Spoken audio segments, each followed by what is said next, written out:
Throughout history, our biggest leaps in technology have occurred as a result of new materials becoming available. I've shown you how it took humankind centuries to master iron and steel, culminating in the explosion in growth during the Industrial Revolution. How the accidental discovery of age hardening allowed aluminium to take humans into the stratosphere in droves, and how silicon forms the backbone of this age of information. But today, we're going to discover the next great leap in material science: carbon fiber reinforced plastics. Carbon fiber, and its even more futuristic brother, carbon nanotubes, have been touted as the next great innovation that will allow humans to build amazing structures that were once unimaginable. Elon Musk recently revealed an enormous carbon fiber reinforced plastic cryogenic fuel tank, the largest fuel tank that has ever been created for space flight. Building spaceships of this size is not an easy task. The larger the spaceship, the more fuel you need to escape the Earth's gravity. The more fuel you need, the bigger the fuel tank needs to be to hold it, which just adds more mass to the rocket.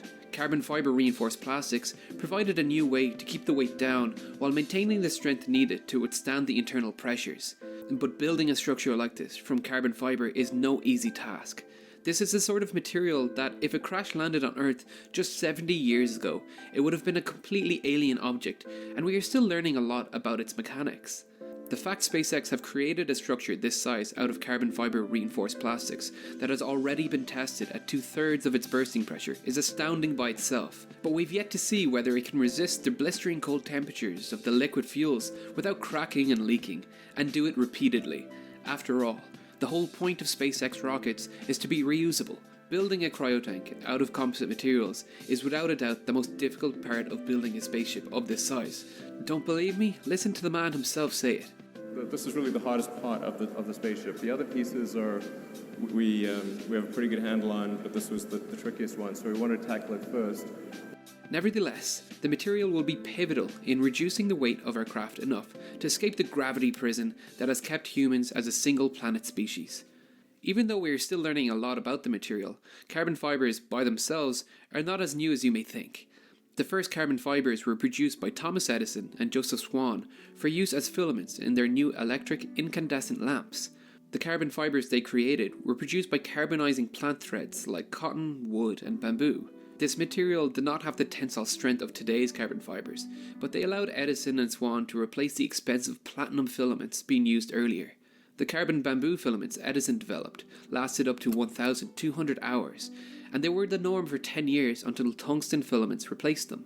Not much thought was put into carbon fiber as a structural material until the late 1950s, when the Union Carbide Corporation, a company that manufactured light bulb filaments, began investigating replacements for tungsten filaments.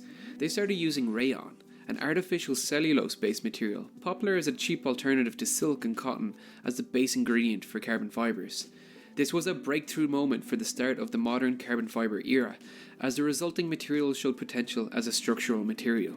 Researchers all over the world took notice, and just a month later, the Japanese Industrial Research Institute began investigating how to make their own fibers from polyacrylonitrile, or PAN for short. The majority of today's carbon fiber is produced with PAN, even though it is an expensive byproduct of oil production. It yields a fiber with a much higher percentage of carbon than rayon, and it's easier to manufacture. Dr. Shindo created long strands of this PAN material, which he stabilized by first heating it to around 250 degrees for up to 2 hours. This rearranges the chemical bonding to create a thermally stable ladder bonding. These fibers were then heated again to around 1000 degrees in the absence of oxygen, which expels the non-carbon atoms in the material, leaving tightly bonded carbon atoms arranged mostly in the direction of the fiber. This material was both heat and chemical resistant. It had fantastic tensile strength and didn't rust. Specialized industries like aerospace immediately saw its potential to help spacecraft break the grip of Earth's gravity, and when Gabe Brewer won the Tejeo Club Masters golf tournament in 1972 using a carbon fiber composite shaft, the material captured the world's attention too.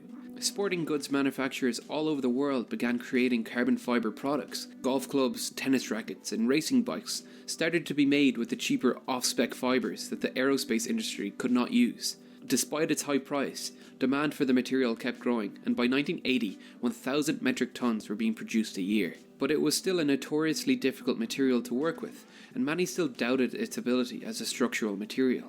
During the development of the McLaren MP4-1, one skeptical engineer is said to have picked up a piece of carbon fibre composite, just like this, and easily snapped it in half, declaring that the material was too weak and brittle to be used for the ambitious carbon fibre composite monocoque. But he was breaking the material across the fibres. If he had attempted to break it along the fibres, he would have had serious difficulty. You see, carbon fibre is made from these tiny thin fibres.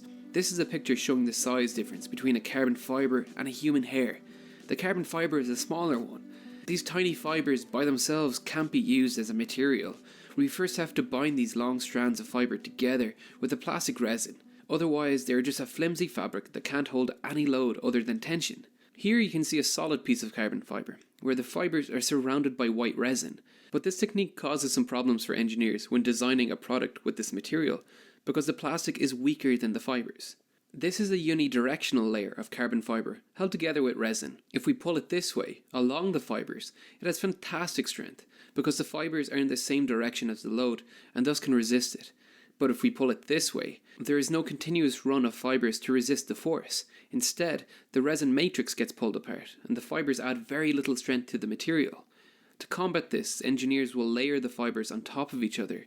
Here we have a 0-degree layer on top of a 90-degree layer, so the material properties are the same in those directions.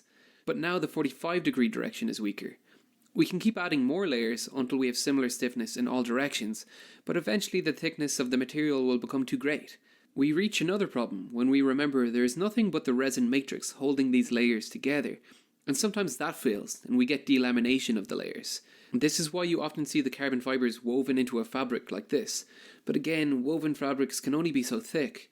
We also need to worry about the drapability of the material, as these fabrics need to be shaped over moulds, and a very thick material like this can make that job very difficult. These issues create a whole lot of work for engineers working with composites, but with experience we have learned to use these unique material characteristics to our advantage. The designers of the MP4-1 managed to create such a strong monocoque with the material that when the car did crash, it silenced many of its doubters. We can tailor the fibre directions to optimize the material properties. Here we performed a tensile test on a tiny piece of carbon fibre composite with fibres only in the direction of the force, creating an incredibly rigid structure that barely deformed through the test and managed to hold 5.3 tons before breaking. But stiffness like that is not always desired. For example, in the event of a crash, you want your car to crumble and deform to absorb as much energy as possible. And so composite noses of F1 cars are designed to fragment into millions of tiny bits, and this helps absorb energy and decelerate the car more slowly. Pressure